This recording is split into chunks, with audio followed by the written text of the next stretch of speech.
If joint pain has been making you avoid exercise, I get it. But here's the truth. The right kind of movement can actually reduce your pain, not make it worse.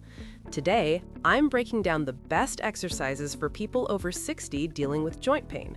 Stay till the end. I'll give you a simple daily routine you can start tomorrow.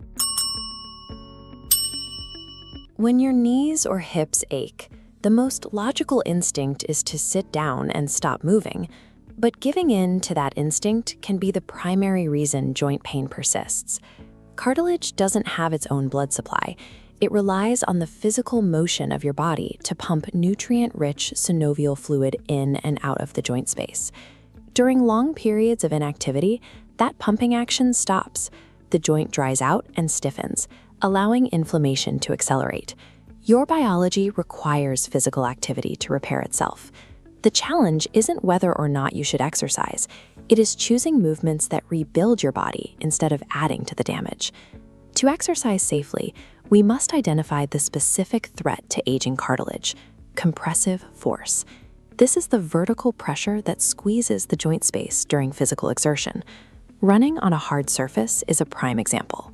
Because of gravitational momentum, every time your foot strikes the pavement, 3 to 5 times your total body mass is driven directly into your knees and hips. The same physics apply to heavy squats or jumping exercises. Deep, sudden bends under heavy loads create a friction point where thinning cartilage is forced to absorb the impact without adequate muscular support. To protect these vulnerable areas, we need to circumvent that compressive force. We have to find ways to strengthen the surrounding muscles without putting the weight of the entire body on the joint itself. The most effective way to manage gravity is to change your environment. Stepping into a pool changes the physics acting on your skeleton. This chart compares the load on your joints on land versus in the water. Thanks to the law of buoyancy, submersion removes up to 90% of the structural impact on your body.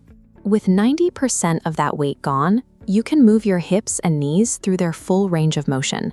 You can train your balance and strengthen your legs against fluid resistance, while the joints remain uncompressed.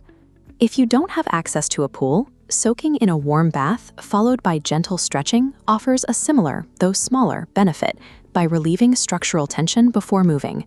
Utilizing buoyancy is a fast way to break the cycle of stiffness and get your body moving without a biomechanical penalty. Back on land, we can apply the same concept of structural relief through a technique called supported isolation, often referred to as chair yoga. Using a sturdy chair for support removes the need for your body to maintain its own balance in space.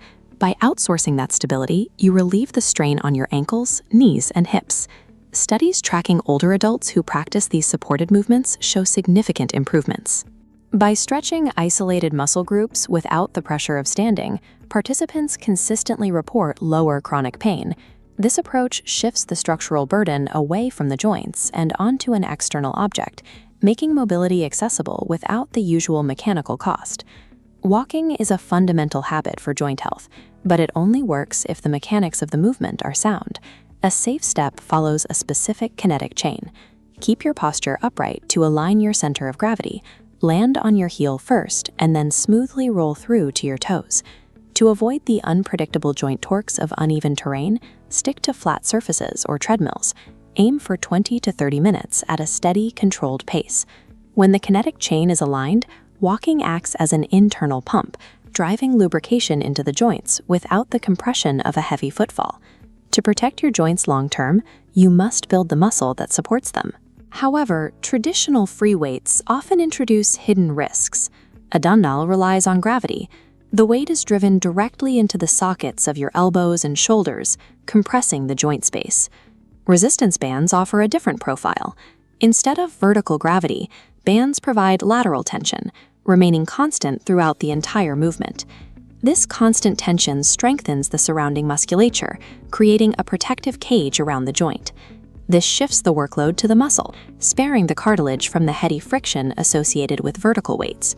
Substituting gravity for tension is a practical way for aging adults to gain strength while avoiding movements that trigger joint pain.